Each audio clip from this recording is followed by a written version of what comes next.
268페이지에 삼방식에 관한 부분이 있죠. 요게 이제 그 삼방식에 대한 거는요. 원가 방식이 있고 비교 방식이 있고 그 다음에 수익 방식이 있는데 요건 비용성에 사고에 입각하고 있고요. 그 다음에 시장성. 예, 그 다음에 수익성의 사고. 예. 그래서 이제 세 가지로 우리가 구성이 되어 있을 때요. 여기서 가에 구하는 게 원가법. 그 다음에 이제 임료를 구하는 것을 우리가 적산법. 그 다음에 여기 가액을 구하는 게 거래사례 비교법. 그 다음에 이제 임료, 임대료를 구하는 거를 임대사례 비교법. 가액을 구하는 거를 수익환원법이고요. 임료를 구하는 것은 이제 수익분석법. 이 종류도 물어보기 때문에요. 기본적인 거는 이제 정리가 좀 되셔야 되겠고, 그 다음에 이제 이 산식을 물어본 경우가 있는데요. 거기 보면 이제 적산임료라고 해놨죠. 적산법에서 구하는 게 이게 적산임료예요. 적산임료는 기초가액에다가요. 기대 이율을 곱하고 여기에다가 필요 적용비를 가산해서 구한다. 그래서 이제 거기 1번 문제 보시면 기초가액에다가 이제 뭐를 대입하느냐, 그게 기대율이죠. 예. 그래서 요게 나중에 놓았을 때 여기 필요 적용비는 요거 플러스 시켜야 된다는 거죠. 기초가액이라는 것은 내가 임대 사업을 하기 위해서 투자한 돈을 얘기하는데요. 만약에 내가 5억을 투자해서요. 내가 기대율이 10%예요. 그럼 5억에 10%면 5천이잖아요. 요거 계산해서. 그렇죠? 예, 근데 필요 적용비가 있는데 이걸 빼버리게 되면 필요 적용비가 500 들어갔다 해서 이걸 빼주게 되면 4,500밖에 안 남죠. 그러면 투자자가 기대하는 이율이 충족이 되지 않기 때문에 이거를 가산하는 걸로 우리가 한다는 거. 예, 그거까지 추가로 예, 정리하시면 되겠죠. 그래서 거기에 기대율이 들어간 거는 1번하고 4번밖에 없죠. 예, 그리고 임대사례비교법에서 구하는 임료를 여기서 구하는 게 비준 가액이고요. 예, 이걸 비준 임료라고 그래요. 그러니까 거래 사례 또는 임대 사례하고 비교해서 거기에 준하는 임료를 구하라 이런 얘기고요. 그 다음에 이제 수익 임료를 구하는 것이 이제 수익 방식이겠죠. 그래서 이런 식으로 제목만 갖고도 출제를 하기 때문에 예, 그런 내용 정도도 알아두시는 게 필요하고요. 그 다음에 여기 원가법에서 구하는 게 적산가액이라고 얘기하고요. 이게 비준가액이고 이게 수익가액이에요. 근데 요 세 가지는 요 우리가 시산가액이라고 그러죠. 예, 그러니까 이거는 평가사가 시범적으로 최종 가치를 도출하기 앞서서 그래서 얘를 조정을 해서 이 최종 가치를 도출을 해야 되는데 요때 예, 조정을 할 때는 산술 평균하면 안 되고요. 예, 이거를 가중치를 둬서 가중 평균해야 된다는 거. 예. 그래서 이제 그 2번 문제 보면 시산가액 조정에 관한 설명으로 옳은 걸 물어봤을 때 2번에 보면 시산가액의 조정은 감정평가 3방식에서 산출한 시산가액을 산술 평균한다면 틀리다는 거죠. 그러니까 얘가 1억, 얘가 1억, 얘가 1억일 때 3억이죠. 나누기 3해서 1억 이렇게 하면 안 되고요. 각각의 이제 가중치를 둬서 거기에 따라서 이제 우리가 구하는 걸 얘기하죠. 예, 그래서 이제 거기 4번에 보면 세 가지 감정평가 방식을 적용시켜서 각각 산출한 가격이 대상 부동산의 최종 평가 가격이라면 틀리죠.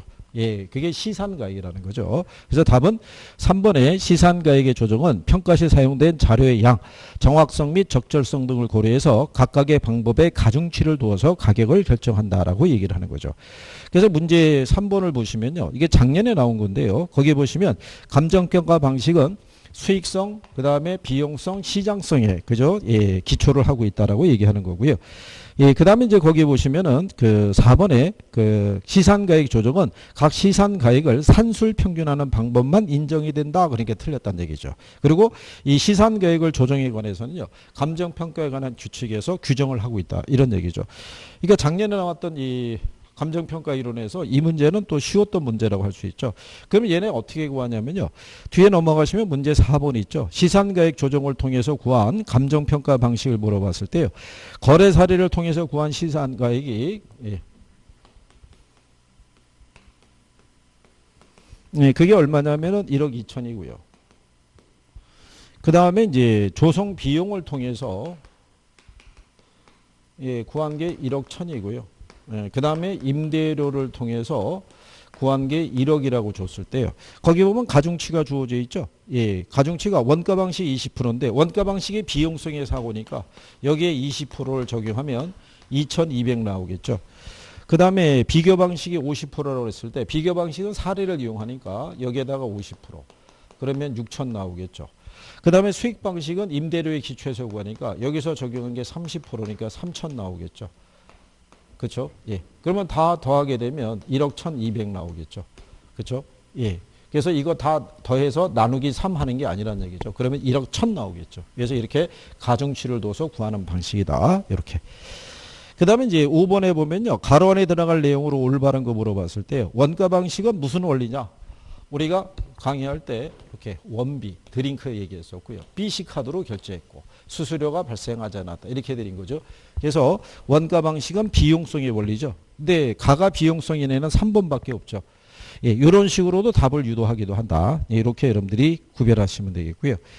그 다음에 이제 6번에 나오는 감정평가 방법에 관한 건요. 요거는 감정평가 규칙에 규정이 되어 있는 거죠. 원가법은 대상물건의 제조달 원가에 감가 수정을 해서, 그죠? 거래사례비법을 적용할 때는 사정보정과 시점 수정, 이렇게 들어가죠. 예, 그 다음에 수익환원법에서는 순수익이나 미래 현금 흐름을 환원하거나 할인해서, 그래서 이제 요 가로 안에 들어갈 내용들이 감정평가 규칙상에 규정이 되어 있죠. 그리고 이제 뒤로 넘어가서 7번에 보시더라도요. 감정평가나 규칙도 나오죠. 이게 감정평가나 규칙에 관한 기본 용어나 그래서 이런 것들을 정리해 두셔야 되는 거죠. 그래서 원가 방식은 원가법 및 적산법 등 비용성의 원리에 기초한, 그죠? 예. 그래서 비용성이 들어간 게 1번, 3번, 4번이죠. 비교 방식은 거래사례비교법, 임대사례비교법 등 시장성의 원리에 기초한 감정평가 방식 및 공시가 기준법이 들어가죠. 그래서 답이 4번이 되겠죠. 그리고 디귿에 대한 거는 요거는 수익 방식에 관한 사고고요.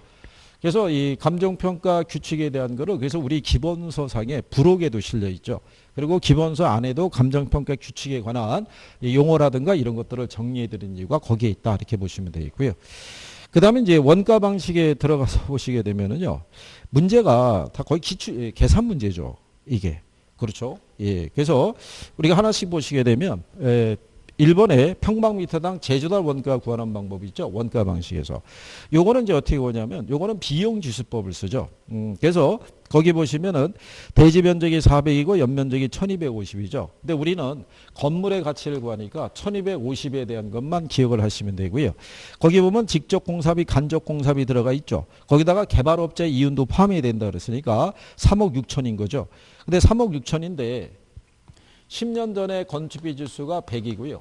그 다음에 이제 기준점 현재가 135예요. 그러면 그 사이에 물가가 35% 뛰었다는 얘기거든요. 그러면 100분의 135를 하게 되면은요. 예, 그러면은 1.35를 갖다가 우리가 곱하면 되겠죠. 그렇죠? 예, 이렇게 곱하시게 되면은 얘가 4억 8,600 이렇게 떨어지죠. 그럼 요 4억 8,600을 1250으로 나누면 되죠.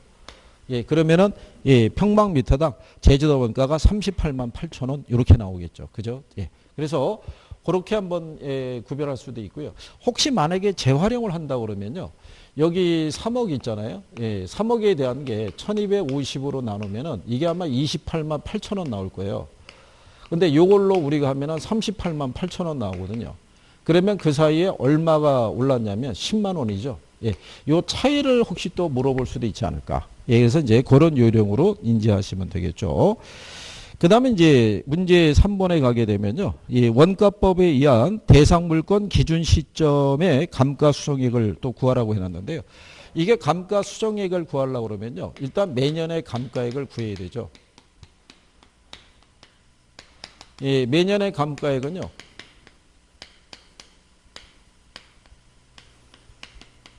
경제적 내역연수분에 제조달 원가에다가 1- 잔가율을 대입하면 되죠. 이렇게.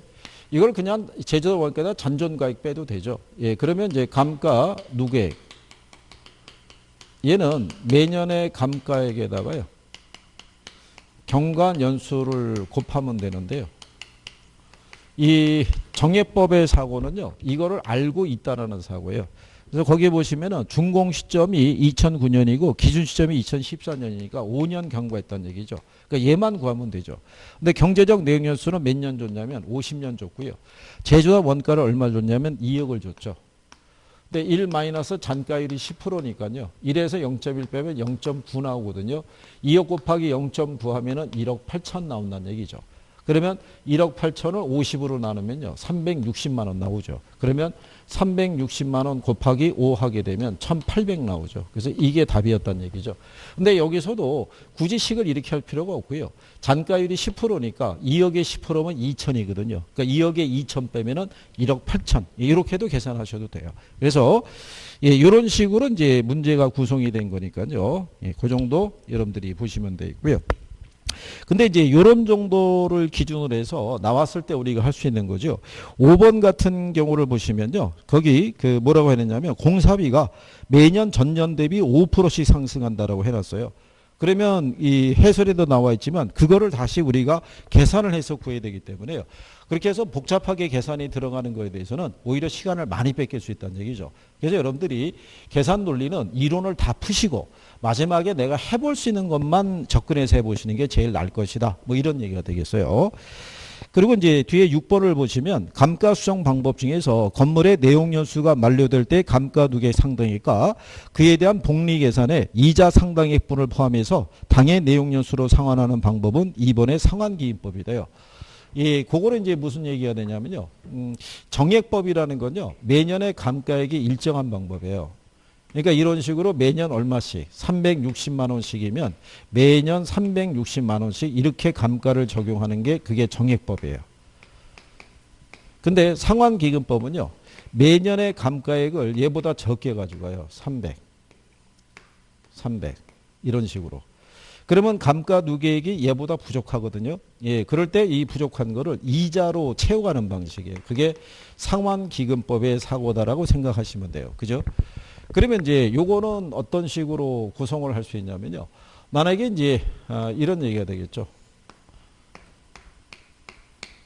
만약에 1년, 2년, 3년 땅땅땅 해서 뭐 한 50년 이렇게 주어져 있을 때 50년 하면 좀 구할 때 좀 그런가요? 만약에 10년이라고 가정해 보자고요. 매년 300만 원씩 이렇게 해서 회수하게 되면 금액이 다 이 회수가 안 되거든요. 예, 그랬을 때 매년 회수된 애들 갖다가 외부에 투자 운영한다는 그런 과정이에요. 그러니까 이게 원래는 이 자본 회수하는 방법이죠. 자본 회수하는 방법. 그래서 가령 예를 들어서 이 물건의 가치가 가령 예를 들어서 얼마라고 가정하냐면요. 한 4천이라고 가정해 보자고요. 4천이면 이게 10년간 300만 원씩 회수해도 4천이 회수가 안 되잖아요. 그러면 얘를 갖다 외부에 투자 운영하면요. 이 300만 원에 대한 전체가 10이니까 10에서 1을 빼면 9년이겠죠. 9년간의 이자. 또 N-2년 하면 8년간의 이자. N-3년 하면은 7년간의 이자. 이렇게 매년 회수되는 돈과 얘를 운영해서 발생하는 이자를 합쳐서 이 투자한 돈을 회수하는 방식이라고 보시면 되죠. 그래서 이제 복리에 따른 이자를 발생하는 거는 그거는 상환기금법 하나밖에 없다. 이렇게 구별하시면 되겠고요.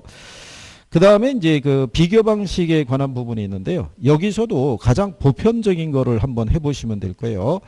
일단은 이제 그 문제 3번을 한번 가보시면요. 얘네는 요건이 뭐 이런 거예요. 비교 방식에 관한 부분은 요게 사례가 중요한 방식이에요. 그리고 이제 비율 수정법이라는 걸 쓰는데요. 거기 안에 들어가게 되면 기준이 되는 분모가 사례 부동산이 들어가요. 그리고 여기가 대상 부동산이 들어가고요. 비중은 둘 다 100을 줘요. 100을 주고 그 격차에 따라서 이렇게 비율로 수정하는 방법이에요. 그래서 우세하다 그러면 더해주면 되고요. 열세하다 그러면 빼주면 되는 방식이에요. 그래서 거기 이 3번 문제 보시면 가로 조건, 환경 조건, 뭐 이렇게 기타 조건서부터 나와 있죠. 거기 보면은 사례 지역이 100으로 본다라고 돼 있죠. 그런데 기타 조건이 마이너스 2란 얘기는 이런 얘기죠. 여기 보면은 이제 기타 조건이 있죠. 그러면 여기 사례는 다 100으로 놓는다는 얘기예요. 근데 얘가 마이너스 2란 얘기는 100에서 마이너스 2란 얘기죠. 그러면 100분의 98이 되죠. 100분의 98이니까 요게 계산하면 이제 100분의 98. 그러면 얘는 0.98 이렇게 나오겠죠. 그죠? 예. 이런 식으로 하는 방식입니다. 그 다음에 이제 환경 조건을 가면 플러스 3이라고 해놨죠. 예, 그러면 환경은 얘가 100이고 얘보다 3% 우세하다는 얘기죠. 그러면 100분의 103이니까 1.03 나오겠죠. 예, 이런 식으로 우리가 대입을 하는 거죠. 그 다음에 이제 마이너스 1 플러스 4가 되겠죠. 예. 그럼 마이너스 1이라면 어떻게 하면 되겠어요? 100이고 100 마이너스 1이니까 100분의 99. 그러면 0.99 이렇게 나오겠죠. 그 다음에 플러스 4가 되니까 100 플러스 4가 되니까 100분의 104. 그러니까 1.04가 되겠죠. 그렇죠? 그러면 얘네를 계산할 때는 0.98 곱하기 1.03 곱하기 0.99 곱하기 1.04 이렇게 하면 되겠죠. 예. 이렇게 해서 이제 계산을 하시게 되면 5번에 1.059 이렇게 나온다는 얘기죠. 그러면은 4번 문제도 할 수 있죠. 예. 거기 보시면 자, 예, 주어진 조건이었을 때 거기 보시면 사례 부동산의 개별요인 항목을 비교하라고 되어 있잖아요. 거기 보면 가로의 폭, 구조 등의 상태에서 대상 부동산이 5% 우세하다고 되어 있죠. 그러면 기준은 다 100을 주는 거예요. 다 100이라는 얘기예요. 그죠? 근데 사례 부동산이 5%, 대상 부동산이 5% 우세하다라고 해놨죠. 그러면 5% 우세하다는 얘기. 얘는 그냥 100이고 100 플러스 5 하시면 되죠. 그럼 100분의 105니까 1.05. 예, 이렇게. 그 다음에 두 번째 조건은요. 이 고객의 유동성과의 적합성에서는 대상 부동산이 3% 열세하다고 그랬죠. 3% 열세하니까 100이고 100에서 마이너스 3 하면 되죠. 그러면 얘는 1.05 나오고요. 얘는 0.97 나오겠죠. 이렇게. 그렇죠? 예. 그리고 이제 형상 및 고조는 동일하고요. 행정상의 규제 정도에서 대상 부동산이 4% 우세하니까 요거는 100 플러스 4가 되죠. 그러면 1.04. 그러면 1.05 곱하기 0.97 곱하기 1.04. 예, 이렇게 해서 세 가지를 예, 곱하시게 되면은 예, 답이 거기 나온 대로 1.059 이렇게 나오겠죠. 간단하게 우리가 이렇게 구별할 수 있는 부분이다. 그래서 여기서는 비교되는 항목을 많이 안 주고요. 통상 한 3개 정도 주는 게 일반적이라고 보시면 되겠죠. 그래서 이제 6번에 보면은 공시지가 기준법이 있고요. 7번에 보면은 예, 거래사례 비교법으로 8번을 보면은 다시 또 공시지가 기준법으로 이렇게 구하도록 되어 있는데요. 이게 거래사례 비교법하고 공시지가 기준법에 의해 가지고 근데 요즘은 참고로 보시면 원래 이 표준지 공시가를 우리가 산정할 때는요. 이게 공시지가 기준법을 쓰도록 돼 있어요. 근데 적정한 사례 가격이 있으면은 거래사례 비교법도 쓸 수가 있어요.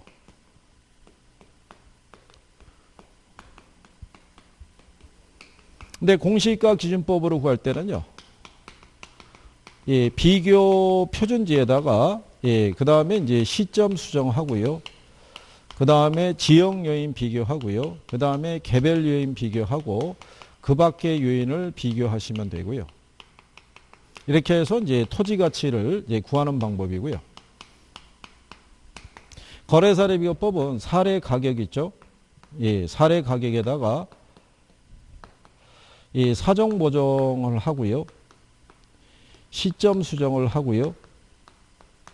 그 다음에 똑같이 지역 요인 비교하고요. 개별 요인 비교하고요. 그 다음에 면적 비교를 해서 예, 그래서 이제 비준 가액을 이렇게 구하는 방식인데 얘하고의 일단 차이점은 이 공시가 기준법으로 갈 때는 사정 보정 작업을 안 해요. 왜냐하면 표준지로 선정할 때 이미 사정 보정 작업이 이루어져 있어요. 그러면 얘네 동시에 계산할 때 어떤 요령이냐면요. 요 지역 분석 있죠. 여기는 대부분 인근 지역에서 수집했다고 그래요. 그래서 지역 분석은 거의 생략을 시켜요. 그렇죠? 예, 그 밖의 요인도 거의 잘 등장을 안 하고요. 그러니까 여기도 시점 수정과 개별 요인 비교 정도를 통해서 여기도 시점 수정과 개별 요인 가끔 면적 비교 정도 나오는 부분. 그런데 여기서도 시점 수정은요. 따로 할 필요가 없이요. 지가 변동률이라고 줘요. 그래서 여러분들 여기 문제 보시면은 6번에 그렇게 해놨죠. 거기 보면은 공시가 기준법으로 구할 때요. 예, 거기 보면 공시가가 얼마냐면 세 번째 비교 표준지가 200만 원 뭐 이렇게 주어져 있죠. 평방미터당. 자, 그렇게 주어져 있고요. 지가 변동률이 주어져 있죠. A시 B구 주거지역이 몇 프로? 5%. 예, 그게 시점 수정이에요. 5% 상승했다 그러면요. 100분의 105 개념이에요. 5% 상승했으니까 그러면 여기다가 그냥 1.05 이렇게 하시면 돼요. 그렇죠? 그러니까 지가 변동률로 대비하시면 돼요.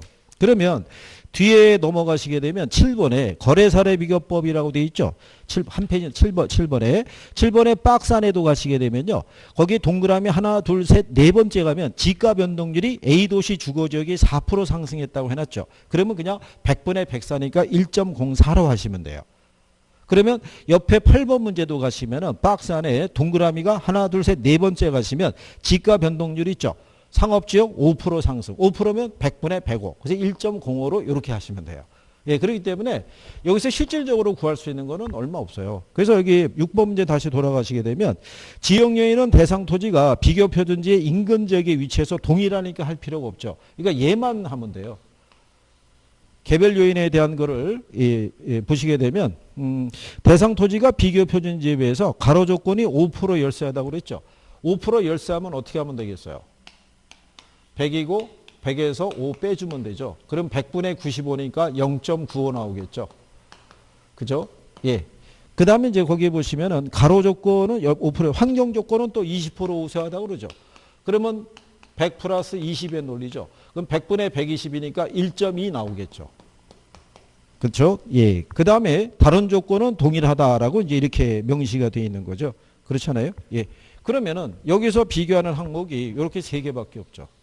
그러면 1.05 곱하기 0.9 곱하기 1.2를 해서 나온 수치를 200만 원에다가 곱하시면 4번에 239만 4천 원 이렇게 구할 수 있다는 얘기죠. 그런 요령입니다. 이게. 그렇기 때문에 같은 요건에서 여러분들이 대입하는 거다. 그래서 그렇게 해서 이제 구별하시면 되겠고요. 7번 문제도 한번 보시게 되면 거래사례비교법이니까요. 거기도 보면은 자, 기준점 주어져 있고요. 거래사례 가격이 동그라미 세 번째 가게 되면요. 예, 거기 세 번째 줄에 거래사례 가격은 3억이라고 줬어요. 이렇게. 근데 거기 보시면 뭐라고 해놨냐면요. 특별한 이 사정이나 뭐 이런 것들은 뭐 주어지지 않겠죠. 거래사례 사정 보전 요인은 없고요. 지가 변동률이 4% 상승했다고 그랬으니까 4%면은 100분의 얼마가 되겠어요? 104. 그러면 1.04 이거 하나 들어가겠죠. 예. 그 다음에 거기 봤더니 지역 요인이 인근 지역에 위치하니까 별거 할 거 없죠. 그 다음에 개별 요인이 대상 토지는 거래 사례에 비해서 5% 열세하죠. 5% 열세하면 어떻게 하면 돼요? 100에서 5 빼주면 되죠. 그럼 100분의 95니까 0.95가 되겠죠. 근데 두 개밖에 없어요. 뭔가 하나 있지 않을까? 가만히 봤더니 면적이 있는 거죠. 자, 거기 보면 이 사례 토지는 이 토지가 100평방미터인데요. 대상 토지는 120이거든요. 그러면 100분의 120이라는 얘기죠. 그러면은 1.2 되겠죠. 예. 그래서 요거 3개 곱하시면 돼요. 이렇게. 그래서 1.04 곱하기 0.9 곱하기 1.2 있죠? 예. 그래서 요거를 계산을 하시게 되면 답이 4번에 3억 5,568만 원이 된다라고 이렇게 보시면 될 거예요. 여기 답이 2번으로 구성이 되어 있는데요. 2번으로 구성이 되어 있는 건 요거를 이걸 적용하지 않았을 때 얘기예요. 그래서 요거까지 적용을 하게 되면 답이 4번이 된다라는 거. 예. 그거 정리를 해 두시면 되겠고요. 그래서 이제 거래사례비교법은 이제 이런 식으로 구한다고 보시면 되겠고요. 그러면 이제 뒤에 나와 있는 수익 방식이라고 있어요. 여기 수익 방식도 여러분들이 문제 보시면은 예, 1번, 3번, 4번까지 했을 때요. 다 계산 논리죠. 예. 그래서 여기 수익 방식에서 예, 우리가 이제 수익가액을 구할 때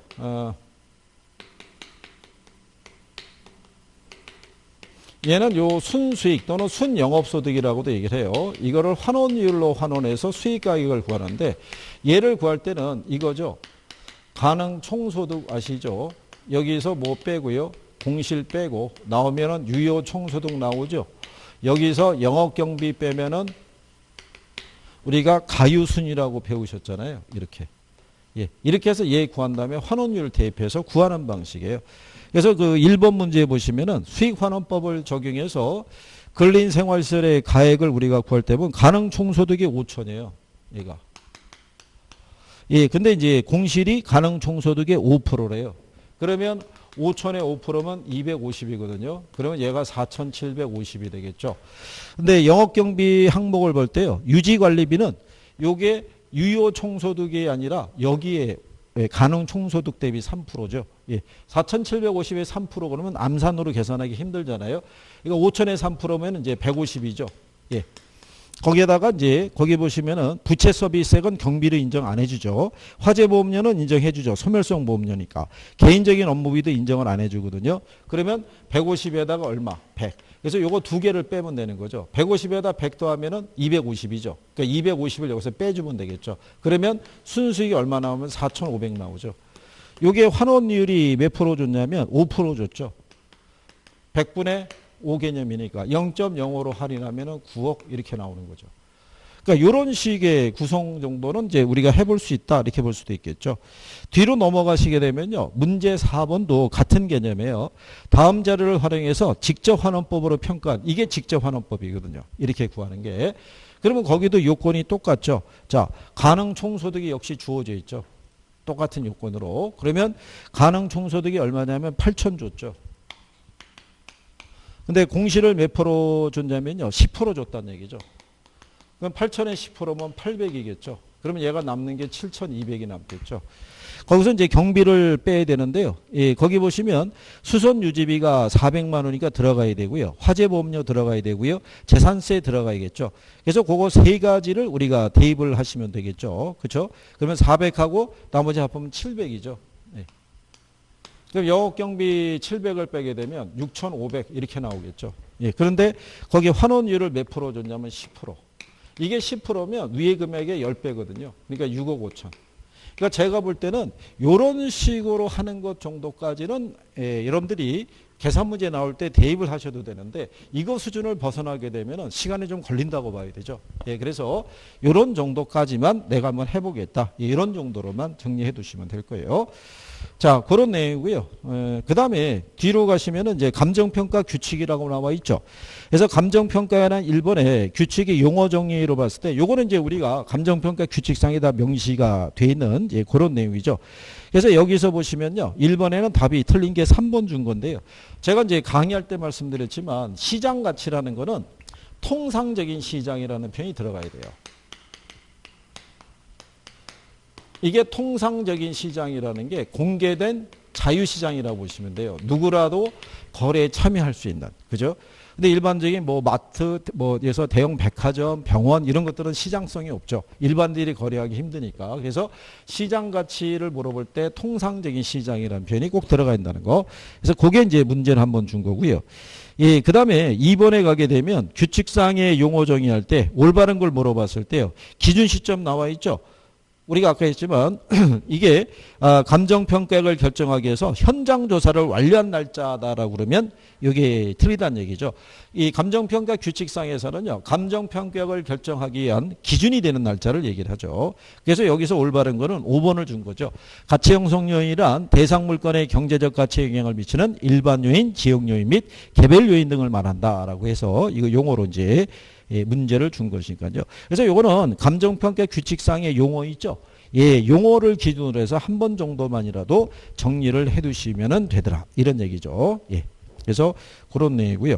그래서 이제 요게 그 뒤로 가시게 되면은 문제 5번에도요. 감정평가는 규칙에 규정된 내용이 아닌 걸 물어봤을 때 2번 지문에 보면 시장 가치란 한정된 시장에서 이렇게 틀렸다는 얘기죠. 한정된 시장이 아니라 통상적인 시장에서. 그죠? 예. 그래서 이런 표현들이 주니까 용어 정도는 하나 예, 구별을 할 수 있으시면 될 거예요. 그래서 그렇게 보시면 되겠고요. 그 다음에 이제 뒤로 넘어가서 문제 7번에도요. 감정평가에는 규칙에서 직접 규정하고 있는 사항이 아닌 거. 그래서 우리가 감정평가 규칙상에서는요. 시장가치 기준 원칙, 현황 기준 원칙, 개별 물건 기준 원칙 있죠. 5조, 6조, 7조로 명시가 되어 있는 거고요. 원가 방식, 비교 방식, 수익 방식 있죠. 예, 그래서 가액을 구하는 게 원가법, 임료를 구하는 게 적산법으로 이렇게 구성되어 있는 거. 비용성의 원리에 입각한 이 가지는 명시가 되어 있는데 최이호 이용의 원칙은 감정평가 규칙상에서는 명시가 안 되어 있는 거예요. 그러니까 그래서 답이 5번이 되는 거죠. 그리고 이제 또 옆에 8번에 보시면 감정평가하는 규칙에 규정된 내용으로 틀린 걸 물어봤죠. 이게 30회니까 작년에 여러분들에게 문제가 나온 건데 이게 답이 5번이죠. 기준 시점 아시죠? 감정평가사가 대상 물건의 가격조사를 완료한 날짜인데 가격조사를 개시한 날짜로 한다 그래서 이게 틀린 거죠. 예, 그래서 작년에도 이 감정평가 규칙 내용이 역시 출제가 됐는데요. 앞으로도 또 계속 나올 가능성이 커요. 그래서 감정평가 관한 규칙에 있을 때 용어 있어요. 용어. 용어, 물건별 평가 방법 이런 것들은 기본적으로 우리가 숙지를 하셔야 돼요. 그죠? 예. 그다음에 이제 뒤로 넘어가셔 가지고요. 문제 12번을 가시게 되면 이게 이제 그 물건 평가할 때 어떤 방법으로 평가해야 되는지를 이제 우리가 물어볼 때요. 예, 요건 이제 기본적으로 요렇게 한번 해 드린 거죠. 자. 예, 선원의 소원은 예, 이게 항공기, 예, 그다음에 건물, 그다음에 건설 기계 있죠. 예, 이거를 갖고 싶은 게 이제 소원이다. 이런 얘기죠. 여기 선이 뭐냐면요. 이게 선박이고요. 이게 소경목림이에요. 그죠? 이 원이라는 게 뭐냐면 이게 원가법 얘기하는 거예요. 그래서 선박, 소경목림, 항공기, 건물, 건설기계는 다 원가법으로 가는 거고요. 원가법. 그 다음에 우리가 지난번에 이렇게 얘기했었죠. 저거 과거에 동거했대. 그랬을 때 이게 저가 자예요. 그러니까 자동차 거래사례기업법 얘가 누구냐면 과수원. 그 다음에 동산. 얘네는 거래사례기업법으로 구하고요. 그 다음에 임대료 있죠. 예, 임대료는 우리가 임대사례비교법. 그래서 성이 같다라고 말씀을 드린 거죠. 이렇게. 그죠? 예. 그 다음에 이제 이거 한 거는 기억하시겠나요? 광수, 공수, 영수, 저수. 이게 숫자 돌림 형제들인데요. 이게 광업재단이죠. 광업재단 수익환원법, 공장재단 수익환원법, 그 다음에 영업권 수익환원법, 그 다음에 저작권 수익환원법. 그래서 얘들 전부 다 수익환원법으로 구한다 이렇게 보시면 되겠고요. 만약에 토지는 우리가 공시가 기준법으로 구하죠. 건물은 원가법으로. 근데 토지하고 건물을 일괄해서 우리가 평가하게 되면요. 그럴 때는 거래사례비가 없어요. 그리고 왜 거래사례비가 없으냐면 토지 따로 건물 따로 거래하는 사례는 구하기 힘들어요. 대부분 같이 거래가 되지. 그래서 일괄해서 할 때는 거래사례비법법. 그래서 12번 문제 보시면 예, 주된 감정평가 방법으로 틀린 걸 물어봤을 때 1번 건물 거래사례비법법 그러니까 틀렸다는 얘기죠. 그렇죠? 예. 그래서 요게 답으로 구성이 되어 있는 거고요. 그 다음에 뒤로 가서 12번에 보시면 감정평가는 규칙상 평가 대상의 주된 평가 방법으로 틀린 거 1번 건설기계 거래사례비법 그러니까 또 틀린 거죠.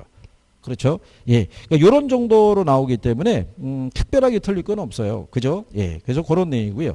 14번 문제도 보면요. 1번에 건물의 주된 평가 방법은 원가법이겠죠. 근데 2번에 보면 집합 건물과 이 건물의 소유 및 권리에 관한 법률에 따른 구분 소유권의 대상이 되는 건물과 대지 사용권을 일괄해서 평가할 때는 거래사례법을 주로 써야겠죠. 근데 3번에 임대료 평가할 때 적산법 그러니까 틀렸겠죠. 임대료 임대사례비법 성이 같다고 그랬죠. 예, 그래서 이런 내용으로 예, 계속 주어지니까요.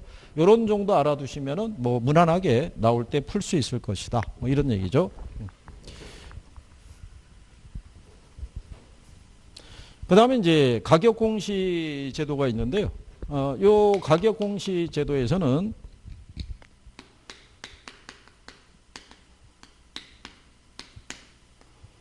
우리가 이제 토지가 있고요. 예, 그 다음에 주택이 있을 때 요게 표준지 공시지가를 산정하고요. 이걸 토대로 이제 개별 공시가 산정이 이루어진다고 그랬고요. 그 다음에 이제 주택이 있죠. 예, 주택이 이제 단독 주택이 있고요. 공동 주택이 있을 때 단독 주택이 이제 표준 주택하고요. 개별 주택으로 나눌 수 있고요. 근데 공동주택만 우리가 전수조사한다 그랬어요. 그래서 요거 일단 기억하셔야 되고, 그 다음에 이 결정 공시 주체가 있죠. 예, 기본적으로. 그래서 우리가 이렇게 해드렸죠. 국. 그래서 국시국이다. 그래서 개에 들어간 애들만 시장군수 구청장이다. 이렇게 해드린 거죠. 그러면 우리가 이의신청을 할 수 있을 때 이의신청도 결정 공시주체를 하는 거죠. 그러니까 얘도 똑같은 거예요. 그렇죠? 다. 개에 들어간 애만 시죠. 그리고 이의신청 기간이 있죠. 이의신청 기간은 결정 공시일로부터 며칠 이내냐면 30일 이내예요. 그러면 이 사람들은 이의신청 기간이 만료된 날부터 또 며칠 이내, 30일 이내에 서면으로 답변해 줘야 돼요. 그러니까 요거 우리가 기본적으로 놓고 확인해 보자고요. 그럼 1번에 부동산 가격 공시에 관한 법률을 상의 규정에 관한 설명으로 틀린 걸 물어봤을 때요. 거기 보시게 되면 예, 그 4번에 개별 공시가에 대해서 이의가 있는 사람은 개별 공시가의 결정 공시일부터 60일 이내, 그러니까 틀렸다는 얘기죠. 두 개가 틀린 거죠. 일단 며칠 해야 되고요. 30일. 개별 공시가에 이의신청이 있으면 다 시라고 그랬죠. 근데 국장이라고 그랬으니까 틀렸다는 얘기죠. 그렇죠? 그러니까 이런 식으로도 출제를 해준다는 얘기죠. 예. 그래서 이제 그런 표현 정도 여러분들이 예, 알아두시면 되겠고요. 3번에 보면 표준주택 가격이 있죠. 국가 지자체 등의 기관이 그 업무에 관련해서 개별주택 가격 산정할 때 기준이 되는 거죠. 그죠? 요거를 산정할 때. 그러니까 과세할 때는 이제 얘를 기준으로 과세하는 거죠. 그러니까 과세의 기준을 삼기 위해서 표준주택을 먼저 구하고 얘를 근거로 이 개별주택 가격을 산정한다라고 이렇게 생각하시면 되겠죠. 그 다음에 이제 뒤로 넘어가시게 되면요. 그리고 이제 1번 문제에서는요, 제목이 가격 공시 및 감정 평가에 관한 법률상의 규정이라고 그랬는데요. 지금은 이제 가격 공시에 관한 법률이라고 그래요. 왜냐하면 감정 평가 및 감정 평가사에 관한 법률이 새로 만들어진 거죠. 그 이후로. 그래서 2번 문제는 가격 공시에 관한 법률과 감정 평가 및 감정 평가사 간의 법률상의 용어 뭐 이런 식으로 나열이 돼 있다. 이렇게 보시면 되겠죠. 예, 그래서 그렇게. 그래서 이제 거기 보시게 되면 여기도 틀린 게 뭐냐면 2번 문제 5번이 있죠. 우리가 아까 이제 예를 들어서 그 미국 같은 경우는요. 영문상에서 마켓 밸류라고 그래요. 마켓 밸류라고 그러면 우리가 직역하면 시장 가치잖아요. 그렇죠? 그러니까 우리나라 감정평가 규칙상에서는요. 이 시장 가치를 구하는 게 원칙인데요. 지금 그 가격 공시에 관한 법률이 있죠. 예, 법률에서는 이걸 구하는 거예요. 적정 가격을. 그러니까 우리나라는 이원화가 돼 있어요. 미국 애들은 이제 마켓 밸류라고 돼 있는데 우리는 시장 가치 적정 가격 이원화가 돼 있죠. 근데 얘네 둘의 공통점이 뭐냐면 전부 다 이 시장에서 구해야 되는 거예요. 통상적인 시장. 예, 이게 들어가야 되는 거죠. 아까도 우리가 시장가치 한정된 시장에서 틀렸잖아요. 그래서 거기 5번에 보면 적정 가격이란 그 정부가 정책적 목적을 달성하기 위해서 당해 주택 및 토지 및 주택의 결정 공시한 가격이 아니고요. 해설이 나와 있지만 이 당해 토지 및 주택에 대해서 통상적인 시장에서 예, 이렇게 명시가 되어 있는 거죠. 그래서 걔가 잘못되어 있는 내용이다. 이렇게 보시면 되겠고요. 그 다음에 이제 3번 문제 보시면요. 표준지 공시가에 이의가 있는 사람은 그 공시일부터 며칠 이내 30일 이내 누구에게? 국장에게. 그죠? 예. 개별주택만 우리가 시장군수구청장이다. 이렇게 얘기한 거죠. 그 다음에 이제 거기에 보시게 되면요. 5번에 개별공시가에 이의가 있는 사람은 결정공시일부터 30일 이내 서면으로 시장군수구청장에게. 그런 내용이겠죠. 근데 3번에 보면 표준지로 선정된 토지에 대해서 개별공시가를 따로 결정공시하지 않아요. 만약에 이 지역에 이 토지가 표준지로 정해졌으면 표준지 공시가 산정이 되면 그게 이 토지의 개별 공시가로 그냥 본다는 얘기죠. 예, 그래서 3번이 잘못되어 있다. 이렇게 여러분들이 보시면 되겠고요. 그 다음에 이제 그 내용을 보시게 되면은요. 똑같은 거죠. 거기 4번 문제 가면요. 가격 공시 제도에 관한 설명으로 틀린 걸 물어봤을 때 4번 지문에 보면요. 감정평가업자가 타인에 의뢰해서 개별적으로 토지를 평가할 때 있죠. 그때는 개별 공시가 기준이 아니라 표준지 공시가를 기준으로 개별 토지 가격을 산정해야 된다. 이런 얘기가 되겠죠. 그래서 4번이 잘못되어 있다. 뭐 이런 얘기죠. 그리고 이제 똑같은 거죠. 거기 5번에 보면 개별 공시가는 하나 또는 둘 이상의 표준지 공시가를 기준으로 토지가격 비준표를 사용해서 산정하는 거죠. 이 토지가격 비준표는 표준지 공시가를 기준으로 우리가 구한다라고 보시면 되겠고요. 그 다음에 이제 뒤로 넘어가시게 되면요. 그 5번에 표준지 공시가 이의신청 나오죠. 그래서 이의신청은 공시일부터 30일 이내에 신청할 수가 있다는 얘기죠. 그리고 4번에 가면 이의신청 기한이 만료된 날부터 또 30일 이내에 서면으로 통지해야 되고요.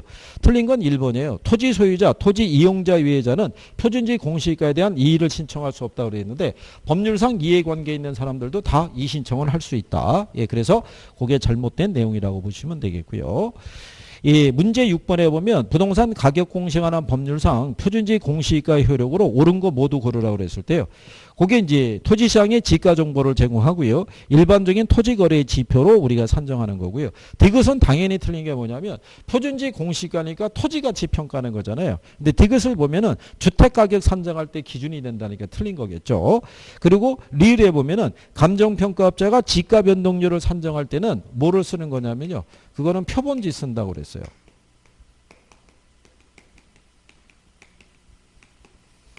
그래가지고, 요때 그 29회 때 문제에서는요, 표본지가 2번 나온 거죠, 앞에 하고.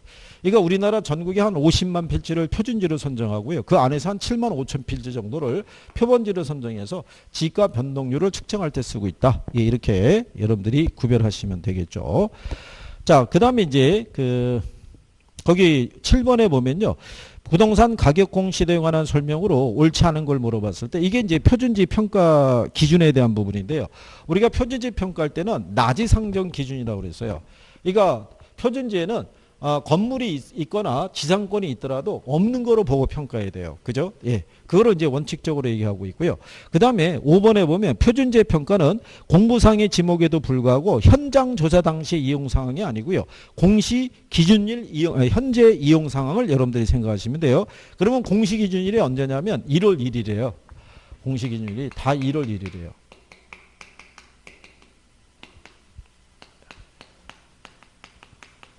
그죠? 예, 그래서 이제 7번에는 5번이 잘못되어 있는데요. 여기서 이제 여러분들이 뭐를 해설해 보시면은 거기 동그라미 2번이라고 이렇게 돼 있어요. 그죠?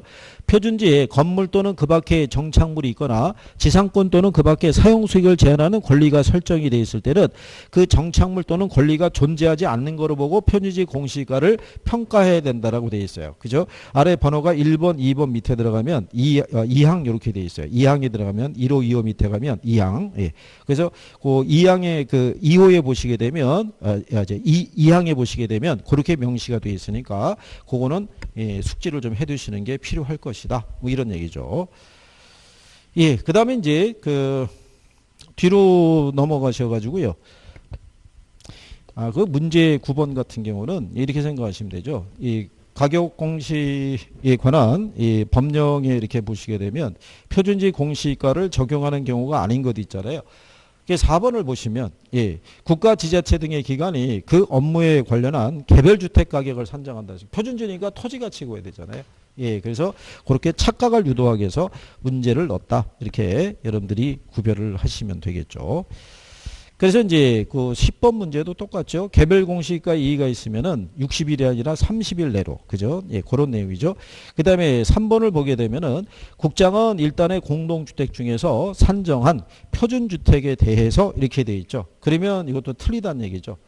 무슨 얘기냐면, 공동주택은 표준과 개별을 구분하지 않고 전수조사하죠. 왜냐하면 공동주택은 대부분 한 동으로 돼 있잖아요.